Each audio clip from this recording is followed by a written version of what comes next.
Stanley Kubrick's Dr. Strangelove, or How I Learned to Stop Worrying and Love the Bomb, 1964, remains a quintessential piece of cinematic satire. Its sharp commentary on Cold War politics and nuclear paranoia is underpinned by a remarkable ensemble cast that brought the film's dark humor and biting critique to life. This article honors the memory of 30 actors from the film who have passed away, detailing the real-life tragedies and causes of their deaths to pay tribute to their invaluable contributions to cinema. Peter Sellers showcased his extraordinary range and versatility in Dr. Strangelove, or How I Learned to Stop Worrying and Love the Bomb, 1964, masterfully portraying three distinct characters: Group Captain Lionel Mandrick, Dr. Strangelove, and President Merkin Muffley. Sellers' performance as Mandrick, the beleaguered British officer caught in a nightmarish scenario, was marked by his impeccable comedic timing and depth of character. As Dr. Strangelove, he delivered a memorable and unsettling portrayal of a former Nazi scientist turned eccentric war strategist, embodying both the film's satirical bite and its critique of militaristic paranoia. Finally, his role as President Merkin Muffley, the beleaguered U.S. president struggling to manage the crisis, demonstrated Sellers' skill in balancing the absurd with the serious. Tragically, Peter Sellers passed away on July 24, 1980, at the age of 54 from a heart attack in London, England. His untimely death was a significant loss to the world of cinema, but his legacy endures through his transformative performances that continue to captivate and inspire audiences. George C. Scott's portrayal of General Buck Turgidson in Dr. Strangelove, or How I Learned to Stop Worrying and Love the Bomb, 1964, was a masterclass in intense gravitas and unrestrained charisma. As the brash and outspoken general who fervently supports the use of nuclear weapons and represents the film's critique of military zealotry, Scott delivered a performance brimming with both urgency and intensity.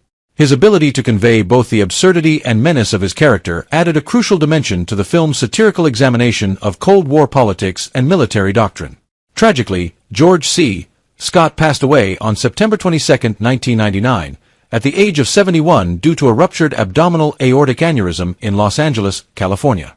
His death marked the end of a remarkable career that had established him as one of the most formidable actors of his generation. Scott's commanding presence on screen and his exceptional contributions to cinema continue to be remembered and celebrated, ensuring his legacy endures. Sterling Hayden brought a fierce and unpredictable energy to his role as Brigadier General Jack D. Ripper in Dr. Strangelove, or How I Learned to Stop Worrying and Love the Bomb, 1964. Hayden's portrayal of the rogue general, whose deranged obsession with the supposed communist threat leads to a catastrophic nuclear standoff, was as compelling as it was memorable. His commanding presence and intense performance captured the character's volatile nature and contributed significantly to the film's darkly comedic tone. Sterling Hayden passed away on May 23, 1986, at the age of 70 from cancer in Sausalito, California. His death marked the end of a storied career that had spanned decades and included a diverse array of roles, from tough guy heroes to complex anti-heroes. Hayden's unique ability to convey both menace and vulnerability ensured that his performances, particularly as General Ripper, continued to resonate long after his passing. Keenan Wynn delivered a memorable performance as Colonel Bat Guano in Dr. Strangelove, or How I Learned to Stop Worrying and Love the Bomb, 1964, skillfully blending humor and menace to enhance the film's satirical narrative. Wynn's portrayal of the eccentric and somewhat unhinged military officer brought a unique intensity to the role, perfectly complementing the film's dark comedic edge. His performance was marked by a deft balance of absurdity and gravitas, adding depth to the film's exploration of military madness and bureaucratic folly. Keenan Wynn passed away on October 14, 1986, from complications of cancer at the age of 71 in Los Angeles, California, leaving a void in character acting. Slim Pickens delivered an unforgettable performance as Major T.J. King Kong in Dr. Strangelove, or How I Learned to Stop Worrying and Love the Bomb, 1964, particularly memorable for the iconic scene in which he rides a nuclear bomb to its detonation. Pickens' portrayal of the gung-ho, cigar-chomping pilot infused the role with a blend of bravado and irreverence that perfectly captured the film's satirical critique of military and political absurdities. His enthusiastic embodiment of Major Kong turned the bomb-riding scene into one of cinema's most enduring and surreal images, cementing his place in film history. Slim Pickens passed away on December 8, 1983, at the age of 64 from cancer in Hollywood, California. This ailment claimed not only his life, but also the vibrant screen presence that had brought so many memorable characters to life. His passing marked the end of a distinctive career characterized by roles that often defied convention and embraced a unique blend of rugged charm and humor. Tracy Reed brought a subtle yet memorable presence to her role as Miss Scott, the love interest caught in the film's satirical web. Her contribution to the film's portrayal of civilian and military interactions remained significant. Reed passed away on August 2, 2008, at the age of 62 in Los Angeles, California, marking the end of a modest yet notable career in film and television. Peter Bull, known for his portrayal of the Russian ambassador, was integral to the film's satirical depiction of international diplomacy and Cold War tensions. His performance as the imperious diplomat added a layer of biting irony to the narrative. Bull passed away on February 20, 1980, at the age of 74, from a heart attack in London, England. Shane Rimmer provided the voice of Lieutenant Leslie, contributing significantly to the film's audio landscape with his distinctive vocal presence. Rimmer's role enhanced the film's portrayal of military communication and tension. He passed away on March 29, 2019, at the age of 89, after a distinguished career in film and television in Toronto, Canada. Richard Yeckel, who appeared as a lieutenant, brought authenticity and depth to the film's military scenes, contributing to the overall portrayal of military life. Yeckel passed away on June 14, 1997, at the age of 71, from cancer in Los Angeles, California. Jack Creeley played a general, adding to the film's extensive military ensemble and enhancing its critique of bureaucratic and military processes. Creeley passed away on October 22, 2008, at the age of 82 in New York City, New York. Robert O'Brien and Robert Weaver, both cast as generals, were part of the film's complex military narrative. O'Brien died on August 21, 1993, while Weaver passed away on May 25, 1992, with their contributions adding depth to the film's portrayal of military authority and command. Ralph Tager, cast as a military officer, was part of the film's depiction of military bureaucracy and its inherent absurdities. Tager passed away on March 11, 1991, from cancer in Los Angeles, California. Paul Tamer, playing a colonel, was part of the film's diverse cast of military figures, contributing to the film's portrayal of various ranks and roles. He passed away on February 16, 1986, in Los Angeles, California. Ronald Lacey, as an aide, played a role in the film's depiction of military operations and the chaos of impending disaster. Lacey passed away on November 15, 1991, at the age of 55 in London, England, from complications related to cancer. Arthur O'Connell played a general, contributing to the film's expansive character roster and its satirical examination of military life. O'Connell passed away on May 18, 1981, at the age of 75 in Malibu, California. Martin Balsam, who portrayed a military officer, added significant gravitas to the film with his distinguished performance.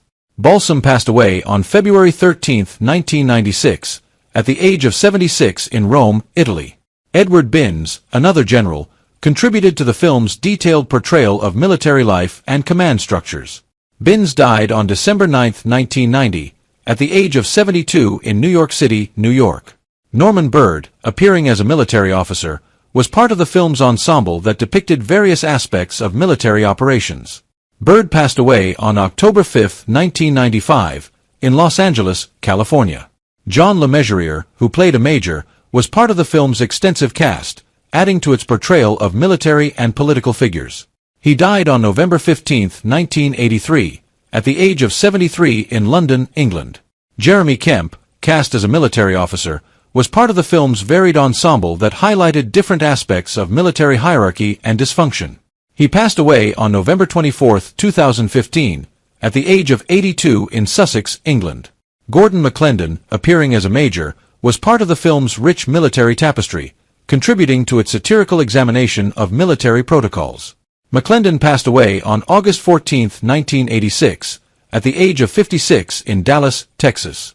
J.C. Flippen, playing a colonel, added to the film's portrayal of military figures and their interactions. He passed away on October 1, 1977, at the age of 65 in Los Angeles, California. Joseph Kearns, who played a general, was part of the film's broad depiction of military figures and their various roles.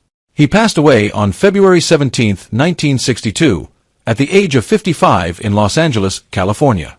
Willie Best, cast as an officer, was part of the film's large ensemble, contributing to its portrayal of military personnel.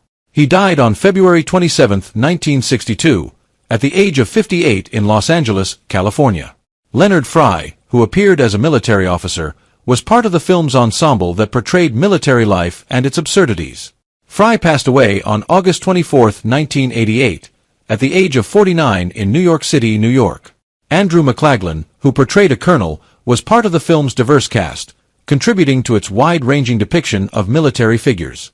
He passed away on August 30, 2014, at the age of 94 in Denver, Colorado. Terry Thomas, cast as a major, was known for his distinctive comedic style that added a unique flair to the film's satire. He passed away on January 8, 1990, at the age of 77 in Tenerife, Spain. Barry Sullivan, who played a general, contributed significantly to the film's military narrative with his authoritative presence. He passed away on June 6, 1994, at the age of 81 in Beverly Hills, California. Paul Stewart, appearing as a general, was part of the film's extensive cast that depicted various military roles and their absurdities. He passed away on March 27, 1986, at the age of 79 in Beverly Hills, California. Rex Everhart, cast as a general, added to the film's portrayal of military figures with his notable performance. Everhart died on February 28, 2000, at the age of 74 in Manhattan, New York. The contributions of these actors to Dr. Strangelove helped to shape its enduring impact as a satire of Cold War politics and military folly. Their performances, now immortalized in film history, continue to be remembered and celebrated for their depth, humor, and impact.